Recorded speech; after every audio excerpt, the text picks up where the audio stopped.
Hello YouTube, I'm the Foam Witch, and this video promises to be mighty because it's all about making the Jane Foster Mighty Thor Helmet from the new Thor Love and Thunder movie.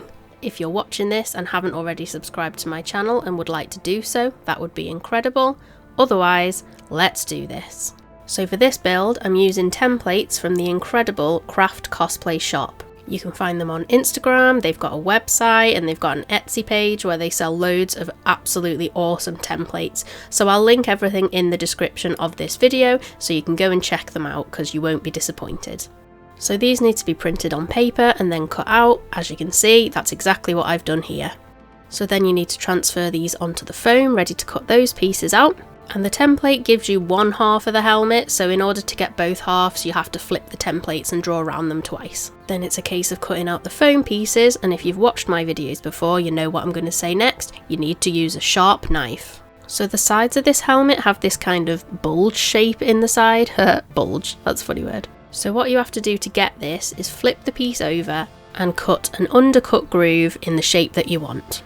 Then you take your heat gun and heat up the foam, and once it's hot enough you just push the foam outwards to create the bulge. And I promise that I didn't laugh at that word again this time. Now both of these pieces need a beveled edge that I didn't realise when I was cutting it out, so I'm just going back and doing that now. And then it's time to start sticking all of the pieces together, and for this I use what I always use, and that is contact adhesive. And now that is assembled, am I the only one that this is giving Moon Knight vibes to?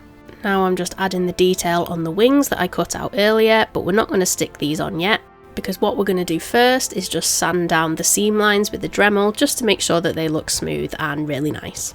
Then I just wanted to make sure that the seams on the inside of the helmet were a bit more sturdy, so I just went over them with hot glue, and this adds some extra strength. I'm sorry if you can hear birds tweeting in this audio, but it's currently spring and they won't shut up. Now it's just a case of taking the heat gun and heating up the foam, 1 to heat seal it, but also 2 to make it malleable enough to shape to my head.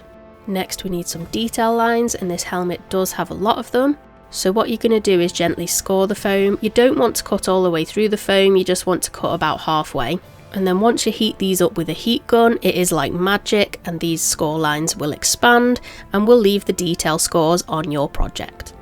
I'm not really convinced that you can see them all that properly on this bit of the video, but I can assure you that in real life it looks sweet. And now that all that is done, we can stick the wings on. Wings, is that what we're going with? Is that what they are?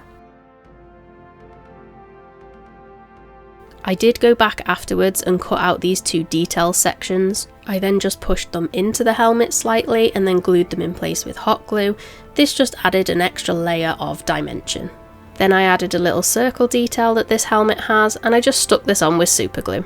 Then I filled in any of the seams I wasn't happy with, and I just used quick seal for this. And after a tidy up with some white spirit and a good wet sand, the helmet was ready for painting. First it needs sealing, so this is just a brush on sealer, and I used about 3 layers, and in between layers I dried it with a hairdryer on a cool setting. So this is the helmet after 3 layers of Hex Flex, and as you can see it's already quite smooth. But now to make it even more smooth, I'm just going to spray on a few layers of the Seal Prime, which is also from Polyprops. And after 3 layers of the Seal Prime, it is now super smooth, so it's definitely ready for the paint. The paint that I used for this project was Vallejo Model Air airbrush paint, I hope I'm saying that right, and the colour was chrome. And I just sprayed this all over with my airbrush, and I think in total I did about 4 layers. I think it turned out pretty well.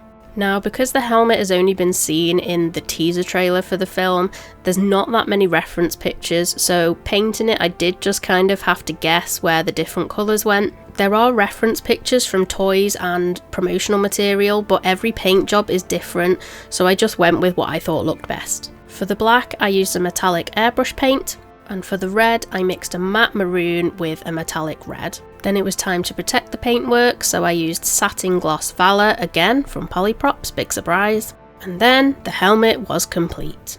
And with that, we come to the end of the video. If you've watched it up until this point, I just want to give a massive thank you. I hope you've enjoyed it. If you do, please give it a like. And if you like crafting content like this and would like to see more, please subscribe to my channel, that would be awesome. And to everyone who has already subscribed to my channel, I just want to give you a massive thank you because that is just incredible. So thanks again for watching, and I'll see you next time.